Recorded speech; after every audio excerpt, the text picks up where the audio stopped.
Assalamu alaikum students, welcome back to my YouTube channel SLS Academy. I am your physics teacher and today we are going to discuss about 11th class physics chapter number 4 that is rotational and circular motion. बच्चों आज की video का topic है difference between circular motion and rotational motion.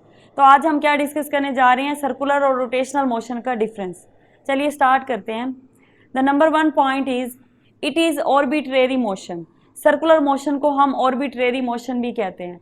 अब ऐसा क्यों कहते हैं? क्योंकि ऑर्बिट्स जो होते हैं वो सर्कुलर शेप के होते हैं। ऑर्बिट की अगर मैं बात करूं तो केमिस्ट्री के अंदर आप जो न्यूक्लियस के अराउंड ऑर्बिट को पढ़ते हैं जिसमें इलेक्ट्रॉन रिवॉल्व करते हैं, वो कौन से शेप के होते हैं? वो सर्कुलर शेप के होते हैं। तो ऐसे पाथ के अंदर की मोशन को हम क्या कह रहे हैं? सर्कुलर मोशन कह रहे हैं। यहाँ पर हमारे पास नंबर 1 पॉइंट है इट इज स्पिनिंग मोशन, यानी रोटेटरी मोशन का दूसरा नाम है स्पिनिंग मोशन। रोटेशन का मतलब होता है घूमना और स्पिन भी क्या है? घूमना है। जैसे क्रिकेट मैच के अंदर स्पिनर एक बॉल कराने आता है, स्पिन बॉल कराने आता है, तो वो क्या कहता है? वो बॉल को घुमा के फेंकते हैं। तो स्पिनिंग मोशन को हम क्या कह रहे हैं? रोटेटरी मोशन भी कह रहे हैं और स्पिनिंग मोशन भी कह रहे हैं। ये दोनों एक ही मोशन के नाम है। Second point is axis of rotation is outside the body. अब सबसे पहले आपको पता होना चाहिए कि एक्सिस ऑफ रोटेशन होता क्या है। तो एक्सिस ऑफ रोटेशन वो लाइन होती है जिसके अराउंड बॉडी मूव कर रही होती है, बॉडी रोटेट करती है या फिर बॉडी सर्कुलेट करती है, यानी दोनों ही मोशन के अंदर ये एक्सिस ऑफ रोटेशन होता है।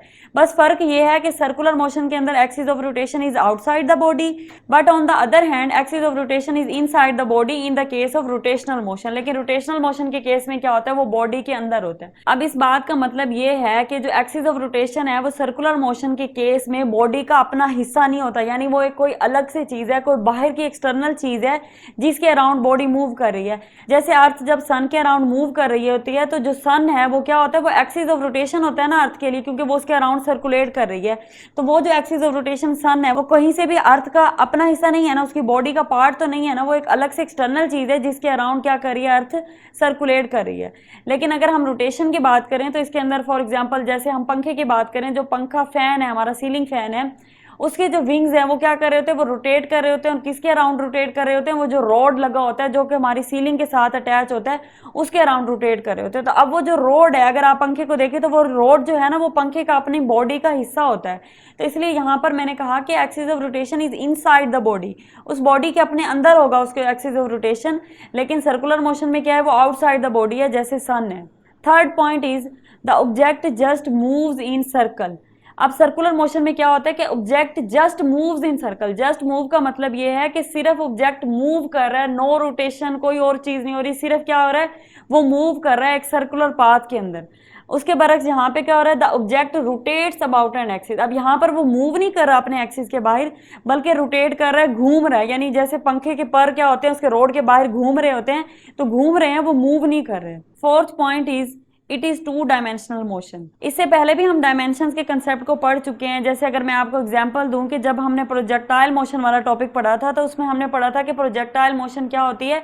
वो एक तरह की 2 डायमेंशनल मोशन होती है। उसके बाद हमने एक टॉपिक पढ़ा था इलास्टिक कोलिजन इन 1 डायमेंशन। तो डायमेंशन से आप हाउ नाउ हैं, यहाँ पर क्या मैंने लिखा है कि सर्कुलर मोशन क्या होती है? 2 डायमेंशनल मोशन होती है। अब 2 डायमेंशनल का मतलब ये है कि 2 एक्सिस के अलोंग इसकी मोशन हो रही है, एक्स और वाई एक्सिस के अलोंग हो रही है। उसके बरक्स यहाँ पर क्या है कि इट इज 3 डायमेंशनल मोशन, यानी कि एक्स, वाई और जी तीनों एक्सिस के अलोंग मोशन हो रही है। Fifth point is it is due to centripetal force. अब ये जो मोशन है ये किसी ना किसी वजह से होती है ना, मतलब कभी भी जब ऑब्जेक्ट मूव करता है तो उसकी कोई ना कोई कॉज होती है। तो सर्कुलर मोशन के केस में क्या है कि इसकी वजह क्या है? Centripetal force. एक फोर्स है जिसका नाम है सेंट्रीपिटल फोर्स, जिसको मैंने डोनेट किया है एफ और ये छोटा सा सी लिखा है साथ। अब सेंट्रीपिटल फोर्स वाला जो टॉपिक है ना, इसकी मैं डिटेल में अभी नहीं जाऊंगी, वो इसलिए क्योंकि ये आगे आपका लॉन्ग क्वेश्चन है तो उसे हम डिटेल में वहां पे पढ़ लेंगे। उसके बरक्स यहाँ पे क्या हो रहा है? It is due to torque. यहाँ पे क्या है? यहाँ पर एक फोर्स कॉज कर रही है और यहाँ पर टॉर्क जो है वो कॉज कर रहा है रोटेशनल मोशन को। तो टॉर्क का टॉपिक भी आगे लॉन्ग में है, उसे भी हम तब डिटेल में डिस्कस करेंगे। फिलहाल आप सिर्फ इसे डिफरेंस के तौर पे देख लें कि सर्कुलर मोशन सेंट्रीपिटल फोर्स की वजह से प्रोड्यूस होती है और जो रोटेशनल मोशन है वो टॉर्क की वजह से प्रोड्यूस होती है। Next point is about orientation. अब सबसे पहले आपको पता होना चाहिए ओरिएंटेशन क्या होती है। कोई भी ऑब्जेक्ट स्पेस के अंदर किस एंगल पे रखा हुआ है, किसी रेफरेंस पॉइंट के हिसाब से, ये उसकी ओरिएंटेशन है। अब अगर मैं मिसाल के तौर पे आपको समझाऊं, आप इमेजिन करें कि एक गाड़ी है जो कि सर्कुलर पाथ में मूव कर रही है और दरमियान में जो सर्कल का सेंटर है, उस पाथ का जो सर्कुलर पाथ है उसका कोई ना कोई सेंटर होगा ना, तो दरमियान में उसका जो सेंटर है वो हमारा रेफरेंस पॉइंट है। अब उस रेफरेंस पॉइंट के हिसाब से जो हमारी गाड़ी है, जो कार है, वो सर्कुलर पाथ के ऊपर किसी भी पॉइंट के ऊपर, मतलब सर्कुलर पाथ के ऊपर किसी भी पॉइंट के ऊपर क्या एंगल बना रही है उस रेफरेंस पॉइंट के हिसाब से, ये उसकी ओरिएंटेशन है। तो सर्कुलर मोशन के केस में ये होता है कि ये ओरिएंटेशन फिक्स होती है। अब इसी मिसाल को मैं आगे बढ़ाती हूँ कि आप इमेजिन कर लें कि आप उस सेंटर, उस रेफरेंस पॉइंट के ऊपर खड़े हैं और गाड़ी की तरफ देख रहे हैं, और गाड़ी आपके सामने उस सर्कुलर पाथ पे इस तरह से है कि गाड़ी की आपको एक साइड नजर आ रही है जिसमें एक बच्चा बैठा हुआ है। आप इमेजिन करें कि गाड़ी मूव करना स्टार्ट हुई है सर्कल के अंदर, जैसे जैसे वो टर्न हो रही है सर्कुलर पाथ के अंदर, आप भी उसकी तरफ टर्न होते जा रहे हैं और आपका फेस उस बच्चे की तरफ है। जैसे जैसे गाड़ी आगे टर्न करती जाएगी, पूरा वो मूव करके अपनी वापस उसी जगह पे आएगी, आप भी उसके साथ साथ उसे देखते जा रहे हैं। तो आप ये ऑब्जर्व करेंगे कि थ्रू आउट द मोशन, जब आप उस बच्चे को ऑब्जर्व करते करते उसके साथ मुड़ते जा रहे हैं, तो हर पॉइंट के ऊपर, उस ड्यूरिंग होल मोशन, हर पॉइंट के ऊपर वो बच्चा आपके सामने ही रहा है। तो इसका मतलब ये है कि उस गाड़ी की ओरिएंटेशन चेंज नहीं हुई। अगर उस मोशन के दौरान ऐसा हो जाता कि उस बच्चे के बजाय दूसरी साइड वाला ड्राइवर आपके सामने आ जाता किसी तरह से, यानी वो इसी तरह से हो सकता है ना कि गाड़ी अगर अपनी मोशन के दौरान रोटेट कर जाए, यानी गाड़ी एक तरह से जा रही है, वो रोटेट कर जाए और दूसरी साइड वाला जो ड्राइवर वाली सीट है वो आपके सामने आ जाए। अगर ऐसा हो जाता है, इसका मतलब है कि बॉडी की या गाड़ी की जो ओरिएंटेशन है वो चेंज हो गई है।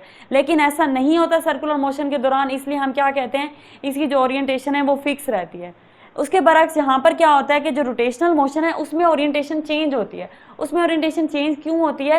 क्योंकि जब पूरी बॉडी ही रोटेट कर रही है, आप फॉर एग्जांपल आप एक जगह पे खड़े हैं और आपके सामने एक चीज रोटेट कर रही है, गोल गोल घूम रही है। जैसे आप इमेजिन कर ले कि आपके हाथ में एक स्पिनर है, गैजेट होता है स्पिनर, बच्चे उससे खेल रहे होते हैं अक्सर। तो अगर आपके हाथ में वो है, उसको आप अपनी उंगली पे घुमा रहे हैं, तो क्या आपके सामने जो भी एक चीज है, जो भी उसका एक विंग आ रहा है, जब आप उसे रोटेट करेंगे तो ऐसे होगा कि मोशन के दौरान वो वाला विंग इधर दूसरी साइड पे चला जाएगा, फिर टर्न होके काफी देर बाद जब वो अपनी मोशन कंप्लीट करेगा तब दोबारा आपके सामने आएगा। यानी उसने क्या किया, ड्यूरिंग द मोशन अपनी पोजीशन चेंज कर ली, यानी वो पहले वो आपके सामने था, बाद में वो चला गया, अपनी मोशन कंप्लीट करके फिर वापस आपके सामने आया। तो क्या हुआ कि ड्यूरिंग द होल मोशन वो आपके सामने नहीं रहा, जैसे सर्कुलर मोशन में बच्चा आपके सामने रह रहा था। तो क्या हुआ, यहाँ पर क्या हो रहा है, ओरिएंटेशन चेंज हो रही है। तो इसलिए मैंने यहाँ पर लिखा कि orientation changes. Seventh point is every circular motion is not rotational motion. The most important point is that every circular motion is not rotational motion, but every rotational motion is circular motion. अब जो हर circular motion होती है वो rotational motion नहीं होती। वो इस तरह से कि जो भी चीज़ सर्कुलर में मूव कर रही है, सर्कल पाथ में मूव कर रही है, तो वो क्या है, वो रोटेट नहीं कर रही होती, वो बस आराम से सर्कल में मूव करेगी और ये उसकी सर्कुलर मोशन है। लेकिन उसके बरक्स अगर हम रोटेशनल मोशन को देखें तो रोटेशनल मोशन में बॉडी जब रोटेट कर रही होती है तो वो कहीं ना कहीं सर्कुलर मोशन भी परफॉर्म कर रही होती है। अब आप लोग सोचेंगे कि वो कैसे।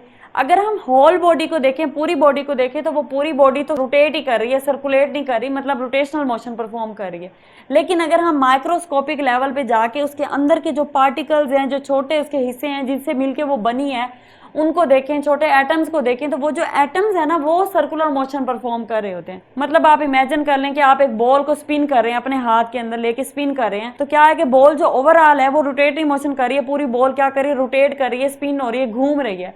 लेकिन अगर आप इसको माइक्रोस्कोपिक लेवल पे देखें तो बॉल के किसी एज पे, किसी एक साइड पे जो उसका एक आधा पार्टिकल होगा, जो एक आधा एटम होगा, अगर आप उसको इमेजिन करें तो वो क्या कर रहा है, वो ऐसे कर रहा है कि आप जैसे स्पिन कर रहे हैं वो बॉल के साथ साथ सर्कुलेट कर रहा है, वो घूम के आ रहा है, यानी सर्कुलर मोशन परफॉर्म कर रहा है। अगर सिर्फ उस एक पार्टिकल को देखें, अगर होल बॉडी की बात करेंगे तब वो रोटेट ही कर रही है। तो इसलिए यहाँ पर क्या लिखा है कि every rotational motion is a circular motion, कहीं ना कहीं वो सर्कुलर मोशन होती है। नेक्स्ट हमारे पास इसकी एग्जांपल्स आ जाती हैं जो पहले भी हमने डिस्कस कर ली। यहाँ पर मैंने वही लिखी हुई हैं कि motion of earth around sun in its orbit, तो अर्थ की जो मोशन है सन के अराउंड वो भी हमारे पास सर्कुलर मोशन है। और दूसरी एग्जांपल है motion of car in circular path, जो हमने पहले डिस्कस कर ली कि कार की सर्कुलर पाथ के अंदर मोशन जो है वो भी हमारे पास क्या है, वो इस सर्कुलर मोशन की एग्जाम्पल है। तो दूसरी साइड पे जो रोटेशनल मोशन की एग्जाम्पल है उसमें फर्स्ट वन इज के motion of the earth around its own axis. तो जैसे मैंने बताया कि earth at the same time circular motion भी परफॉर्म कर रही होती है और रोटेशनल मोशन भी परफॉर्म कर रही होती है, क्योंकि वो अपने एक्सिस के अराउंड रोटेट भी कर रही है और रोटेट करते करते वो सर्कुलेट भी कर रही होती है सन के अराउंड। और दूसरी एग्जाम्पल है हमारे पास motion of a ceiling fan.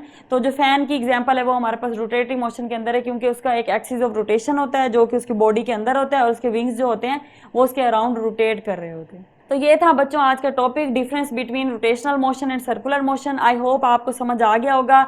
बाकी जो इसके अंदर कंसेप्ट हैं सेंटीपिटल फोर्स और टॉर्क वाले, वो आगे हम डिटेल में लॉन्ग के तौर पर आगे चैप्टर में डिस्कस करेंगे। इसके अलावा अगर आपको कोई कन्फ्यूजन हो तो आप कमेंट सेक्शन में लाजमी पूछ लीजिएगा। Thank you so much.